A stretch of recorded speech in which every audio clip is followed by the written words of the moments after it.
Hello and welcome to Ways to Change the World. I'm Krishnan Murthy, and this is the podcast in which we talk to extraordinary people about the big ideas in their lives and the events that have helped shape them. And my guest today, here in a rather swanky London hotel, is certainly changing the world. Margaret Atwood, the writer, has written dozens of books, novels, non-fiction, children's books, even graphic novels. But she is most famous for her 1985 classic, The Handmaid's Tale. Not least because of its television adaptation that's so popular around the world right now. But today, she is releasing a long-awaited sequel, The Testaments. Margaret, thank you very much indeed for joining us. Thank you. I mean, you have obviously been nagged to write a sequel to The Handmaid's Tale for decades. That's true. Was it Donald Trump that made you finally do it? No, not quite. Although I'm probably the only living beneficiary of Donald Trump's election, let it be said, because that it caused the series to be seen in a different way and in a much more immediate way. Had it been Hillary Clinton, it would have been few near miss. But as it was not Hillary Clinton, things got a lot closer and more immediate. So that is true, but I had started before. And I note that I sent a little mini paragraph to the publishers in February of 17 saying this is the book and this is what it's going to be. What did you want to address in this book? What did you want to answer? Okay. So we know from The Handmaid's Tale that Gilead doesn't last, but we're not told how it falls apart. And being of the generation that I am, I'm quite interested in how those kinds of regimes end. You know, how a 1,000-year Reich didn't last 1,000 years, etc. So how would Gilead have begun to end? What would it have been like for a second generation? Because it would have been quite different than it was for first generation founders and bloodbathers setting up such a thing. Once it was set up, what would it be like to grow up within it?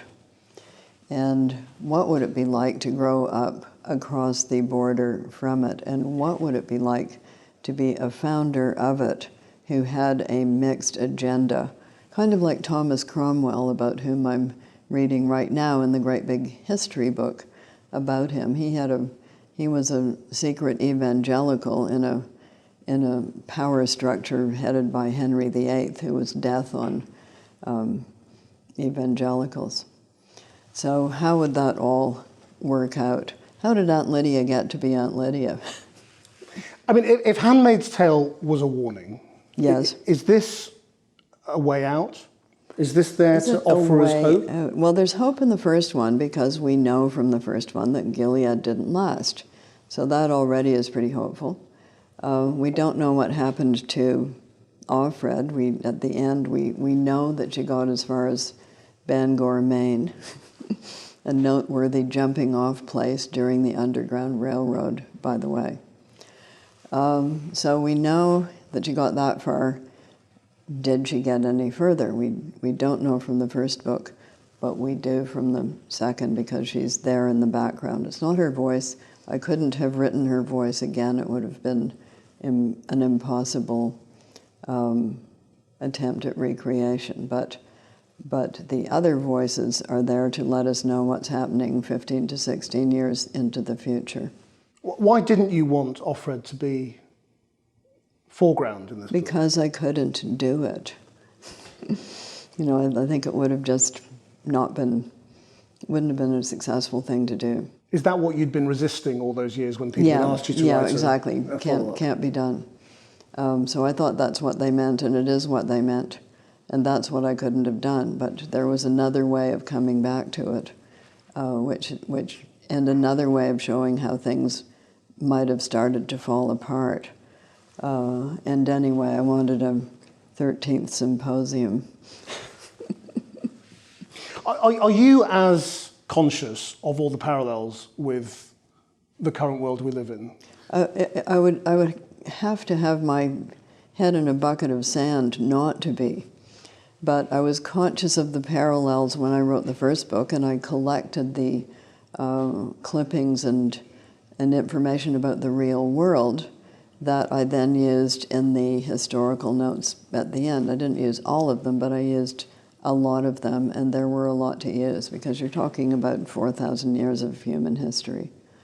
I didn't confine myself to the present moment, but present moments always have their roots somewhere back in time, and a lot of these motifs have been around in different cultures at different times for a long time. It must have been a lot harder to write that in 1984 and to know all of those things in 1984 than it is now with the internet. What do you mean by, oh, you mean the research? Yes. Not necessarily, because there are also these things called books, and I'd been reading them for a while, and because of, when I was and who I was and where I was, I'd had quite a lot of World War II particularly, but also let's go all the way back to the Trojan War. Why not? And things that happen in wars and things that happen in totalitarian regimes, of which the 20th century had a number of noteworthy examples, but they were far from being the first examples. Henry VIII was pretty much a totalitarian regime in I would say, last third of his, or possibly the last half of his reign. What has it been like for you seeing the images of the Handmaids becoming such a motif for women's protest around the world? Yeah, first of all, I have no control over it whatsoever. And I have no control over the people who send me pictures of their dogs in handmade outfit either. Or cakes, cupcakes are a thing. Does it make you proud? Canadians don't do proud. They do least embarrassed by. So it makes me interested. And I think it's a brilliant protest mechanism, particularly if you're inside a legislature where men in suits are reenacting scenes out of the TV series right before your very eyes, making laws about women's bodies in their dark suits. It's brilliant because everybody can look at you and know what you mean. You can't be ejected for causing a disturbance because you're not saying anything. And you cannot be ejected for having reprehensibly bare shoulders or anything like that because you're all covered up. So why do you think Trump made people bring the book back and see it again in a new light? Well, because he was supported by a large contingent of right-wing so-called religious people who wanted that agenda and have been talking about that agenda since the 80s, which was one of the inspirations for the original Handmaid's Tale. So when you change a structure of a culture, as happened in the late 60s, early 70s with second wave feminist movement and the legal gains they made, such as maybe you didn't have to have your husband's consent anymore if you wanted to get a mortgage, stuff like that, among others. If you change that, some people get nostalgic for 1955 and want to go back there. Some people get nostalgic for 1855 and want to go back there. So there's always, if you change something, there's going to be a push to change it back. And that's what was happening in the 80s when I wrote the first book. Then the Cold War wall came down and everybody went shopping in the 90s and said things like end of history, foolish them. And then we had 9/11, and then we had the financial meltdown, and that makes people more scared. When you get people who are more scared, you're going to get people who appear and say, I can make you feel safer. And do you think fear is the biggest driver? I think fear is a big driver for a lot of people. I think greed is a big driver, but only for people who know how to work the system in a greedy kind of way that is profitable for them. But I think fear for the ordinary person, chaos creates fear, and chaos of any kind, whether it be environmental, whether it be financial, whether it be social unrest of any kind. And then people get scared and they are willing to sacrifice what we think of as freedoms. So that's what Aunt Lydia says in Book 1. There's freedom to and freedom from. You are being given freedom from. Don't underestimate it. It is a big driver. Why do women go along and reinforce and enforce systems? Why do some women go along? Because some women have gone along. Ms. Phyllis Schlafly had defeated the Equal Rights Amendment in the United States. Guess what? She was a woman. So some women feel safer with rules that they understand and know how to live under. And every occupying imperialistic regime has always raised an army or a group of enforcers from among the people who are being occupied or imperialized. It's just always happened in history. And there are always some people who are going to do that for you, either because it gives them a tick up above the other people or because they're afraid that if they don't do it, it'll be them hanging on the wall next. Where in the world do you think is closest to Gilead? There's such a wide choice. I think some societies that have never changed, who have kept their very unequal laws about women, and some societies that are trying to change back to those unequal laws. But I'm not going to single anyone out because there's a choice. Can we go back in history and find a time when women were more equal? Yes, we can. It would be before the Bronze Age. So hunter-gatherer societies are typically more equal towards women. Check it out. Is the culprit wheat? Possibly. So these things are not necessarily just cyclical.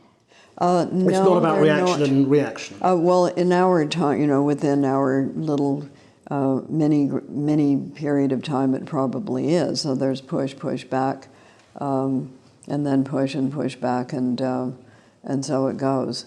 But there's no inevitability about it. So there's no inevitable yellow brick road of quotes progress that leads to the Emerald City of Oz inevitably. One does have to keep reminding people that revolution, the term revolution comes from the wheel of fortune, which revolves. It doesn't give you equality necessarily. It means that those on the top topple off and are crushed under the wheel of fortune, as depicted on tarot cards, and those on the bottom rise up for a while. I mean, you are an activist when it comes to the environment and when it comes to... I'm not a real activist. Well, this is what I want to ask. Yeah, so there's the turtle and there's the mock turtle. So I'm not a real activist because it's not my main job. So real activists, that's their main job. And they are the people who chain themselves to trees and, that's what they do all day, every day, and get thrown in jail for this and that, and get their human rights violated on a routine basis, as is now happening in Moscow.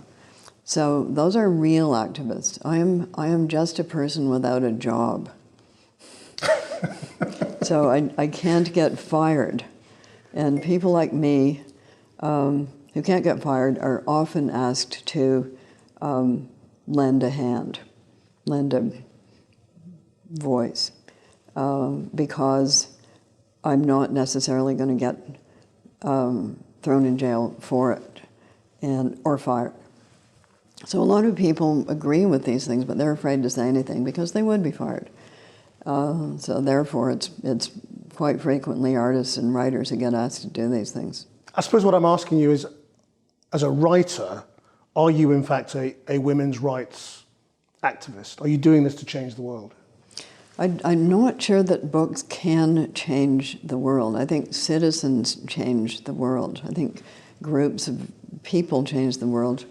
I don't think single books can necessarily change the world unless they gather groups of citizens behind them who are willing to do the actual changing.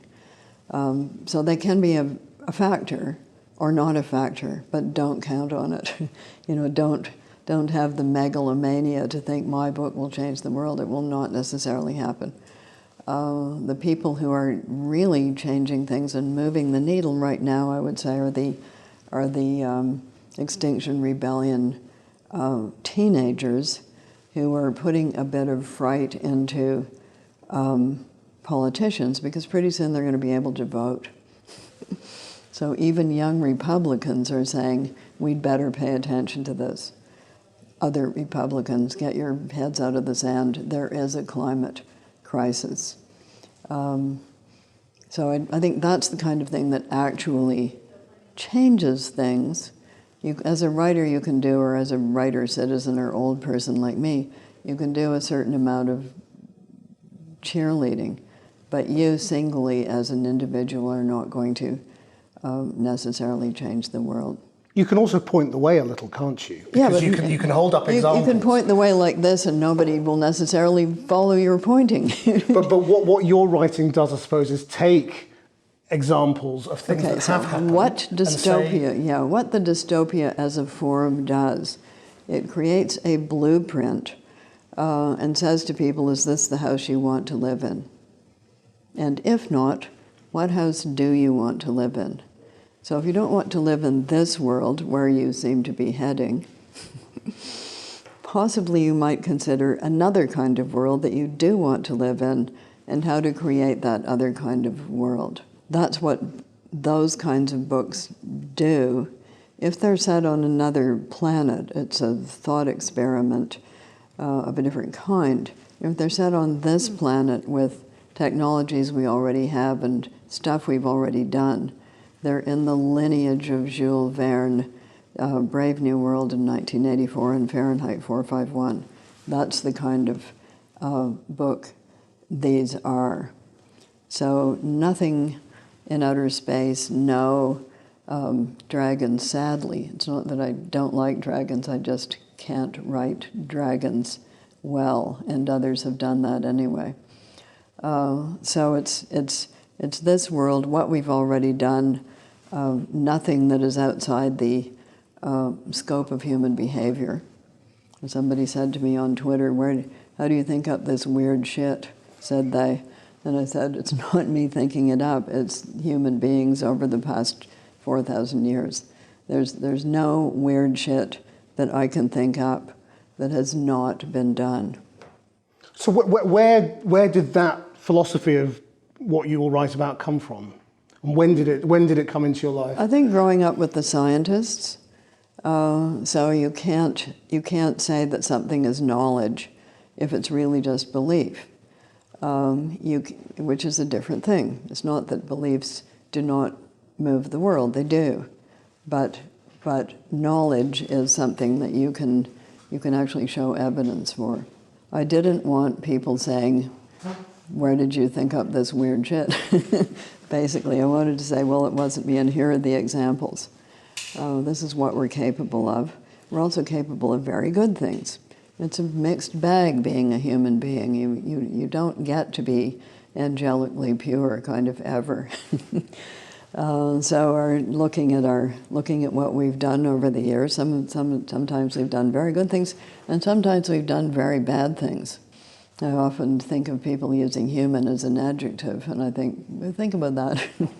Think about that just one more time.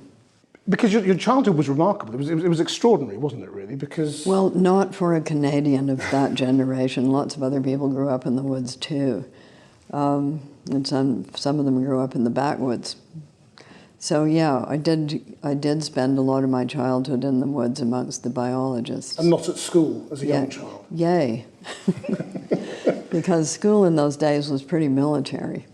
You know, it was right after the war. We were still lining up and doing a lot of marching and sitting in rows and at desks and raising your hand to go to the loo and things like that. Boys' doors, girls' doors, all of the above. So yes, I didn't have to spend the full school year in school doing that, although it meant that when I did do it, I kind of often didn't know the drill. I didn't understand what people were talking about quite a lot of the time.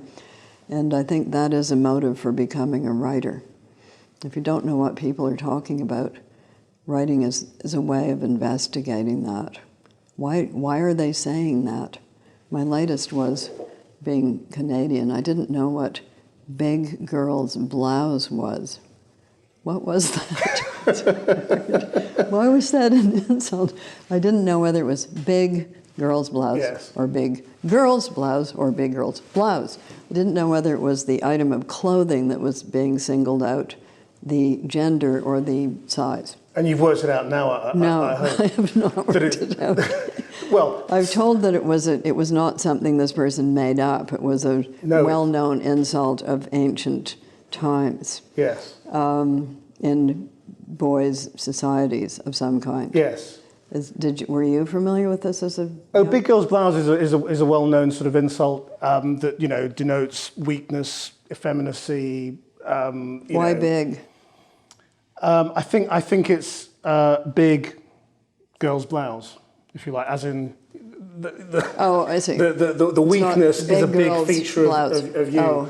Big. Would be my interpretation. Exaggerated form of girl's blouse, which is weak in itself, but it made more weak by the adjective. Yes. Right. But I mean, Boris Johnson, who obviously said that, was also revealed to have described his predecessor David Cameron as a big girly swat. I thought it was just girly swat. I didn't know sorry, not big girl. You're right. Yes. As a girly swat. Yes. So he obviously equates girliness with badness. Or yeah. badness. Yes. Well, do we have news for him? It's not that unusual, that though, is it? No, it's not. But does it surprise you that our leaders think these things? No, it doesn't surprise me that they think them. It surprises me that they're stupid enough to allow the microphone to pick them up. But on the other hand, they may simply be broadcasting to their base, who would probably cheer and applaud. But why do we elect people like Donald Trump and Boris Johnson? This is actually not my problem. It's your problem. I don't know. Why do you do it? We have never done anything quite so egregious. In Canada? Yes, we certainly elected conservatives, but not ones who said things like that. Canada is, of course, quite large. In fact, our unofficial national anthem is a song called Canada's Really Big, by a group called the Arrogant Worms. And we've got 6 political parties, so it's not quite the same situation as in the States, where they've only got 2. Things become very factionalized, nor is it quite the same as in Britain, which has a whole bunch of different sorts of subdivisions and things going on that are not the same as in Canada. But Canada is, as it is in this book, the place where people try to escape to if things go really pear-shaped south of the border. But I mean, Handmaid's Tale has the line about they suspended the Constitution. Absolutely. They told us it was temporary. Yes. We're speaking on the day that Parliament has been suspended for 5 weeks. I know. Well, this in the middle of a constitutional crisis. Is this not a throwback to Charles I and the Cavaliers versus Roundheads? Is it not? Is he not asserting some kind of absolute monarchical authority over Parliament? Is Parliament next going to meet in a field somewhere in defiance of their dissolution? Will the troops shortly be mustering on the village green? We do not know. But you've also spoken and written about how regimes are brought down, and often from the inside. Absolutely. Well, let's be clear. England is not, brackets yet, under a totalitarian dictatorship. If it were, you and I would not be having this conversation. You say yet, as if it's a possibility. Yeah. There's always a possibility. Everywhere, there's always a possibility, because that's what you can see in 4,000 years of human nature, and these things can turn very quickly. Do you think we're disappointing? As a species? Yes. I'm much more compassionate than that. As I've said, we've done some very good things. We've done lots and lots of good things, and we have lots of capacity for helpfulness, good nature, coming to the aid of, passing more equal legislation. We've done that lots of times. So I'm not writing us off, and if I had written us off, I wouldn't do any conservation work, and I would never help anybody fundraise for these kinds of either women's organizations or environmental organizations. I would just say, bye-bye, human race. Nice knowing you, but I have not said that.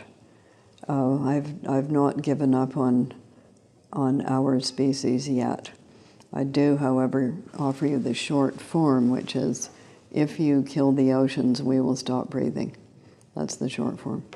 And have you not given up on us partly because do you believe in sort of the intrinsic good of people? You know, that we are more good than bad? What a question. Which one of us are we talking about? So I used to get asked the question all the time, do you hate men? And I would have to say, which men? Not so keen on Eichmann, etc. So it isn't a question of whether we are essentially good or bad. It's a question of what is on our smorgasbord as human beings, and what kinds of conditions foster better behavior amongst us, and which kinds of conditions foster worse behavior amongst us. And chaos, anarchy, food shortages, famines, and the inability to live in a place where you've been living is going to foster worse behavior. Fairness, more equitable distribution of goods and services, and better times is apt to foster better behavior. People have to show a little bit of imagination, though, don't they? In that, if they want to be basically sceptical of what you're saying, they can say, but we don't live in a world like Gilead. We don't live in the totalitarian regime. There is no real risk of that. But there are elements of all of these things that we do live at risk from. They're all possibilities. So if you don't want to go, through that door and down that road, which door and which road do you want to go down? Do you feel that we are sleepwalking into a worse existence? If we were really sleepwalking, you and I would not be here. Well, not everybody's sleepwalking, sure. Yeah. So who are the we of which we speak? And for some people, a rearrangement of the kind that you and I might not think was a good idea at all, for some people, that's their ideal world. So I think for all of these political figures, they should be asked, what world do you wish to live in? If you had your druthers, what would that world be like? Well, we know in the United States, for some white supremacists, it wouldn't have anybody in it except white people. That is their ideal world. And for some others of them, they're willing to admit other people into their world, but only in a subservient position. And for just about all of them, and this is what totalitarianisms all have in common, they all downgrade women, every single one of them, no matter what the pretext is for the regime that's going to make life infinitely better for everybody after we kill those people. For all of them, women get downgraded. They may get a special ministry just for them, women's affairs, but they're always some steps down. Well, our equality minister resigned a couple of days ago and hasn't been replaced. I didn't even know you had an equality minister. What were they in charge of? Well, that's also a bit of a mystery because there's no ministry. It was just a minister who had that job, Anna Rudd, and she was one of the people who resigned. Who invented that job? I'm not sure how far it goes back, to be honest. I think it may have been from Cameron's time, but or maybe Blair, but it's a relatively... So it was a minister without any staff? Yeah. Well, a small number of staff, but no department. How mysterious. How Kafka. Can I finally ask you, I mean, we do this podcast through the prism of ways to change the world, and I like to ask people, if you could just change the world, wave a magic wand, what would you do? Trillions more trees.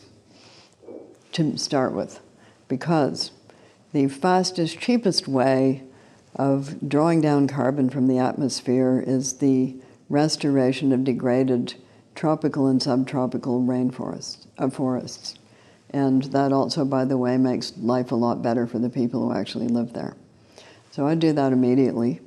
Then I would create a number more marine protected areas, which automatically boosts the number of fish. How am I doing so far? You're thinking more in the people sphere. Yeah, that's great. I mean, you can do anything. This is the people sphere, because like Mephistopheles saying, I am in hell, you are in nature. And anything that happens to the air, water, and earth is going to affect you, whether you like it or not. So we can start there and then continue on by redistributing, by doing a sort of FDR thing with money, because the inequality is becoming too great. And when it becomes too great, you have a potential French Revolution, and guess what? That wasn't fun. Not fun French Revolution. Many heads rolled. So if I were them, which I'm not, if I were those people in charge of stuff, I would start looking at the enormous gap between very, very rich people controlling everything and everybody else. Margaret Atwood, thank you very much indeed. Thank you for sharing your ways to change the world as well. I hope you enjoyed that. Well, obviously people are not going to put me in charge of the taxes, are they? No, they're not. Not if you don't stand. No. Yeah, I'm too old.